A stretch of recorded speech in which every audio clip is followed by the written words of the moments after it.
So a deep cleaning essentially is the location and the condition of the gums. In order for us to know what you have, we have to do x-rays, perform some probing, which are measurements of the gums. And if there's any probings, meaning the distance between your gum tissue and your bone, that level should be between 1 and 3 millimeters. If it's more than 3 millimeters, meaning 4, 5, and so on, then we know that we can diagnose you with periodontal disease. If a patient is nervous, we try to get them numb so they're comfortable. There's several ways we can do that.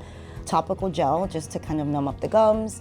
We can do a little something called aura kicks that kind of goes a little bit underneath the gums, but not as an actual injection. And then for the majority of cases, to make sure that they really don't feel anything, we do the localized anesthetic. And the anesthetic we use, we typically try to use one that does not have the epinephrine. That way it's not as invasive and it doesn't last as long, but however it doesn't give you the heart palpitations or the fluctuating heart rate or even increase your blood pressure. For the deep cleaning, we're able to go underneath the gums, remove the bacteria that's causing the inflammation and the bone loss with a Calvatron, with hand scalers, and then we polish and floss and make sure that all of that bacteria has been removed. And we see them back in about 21 days to see if that bacteria indeed has eliminated that area, and then we get what's called tissue attachment. And that tissue attachment allows us to know that those pockets that might have been 4, 5, 6, or so on are now back to 2s and 3s, which is a normal condition.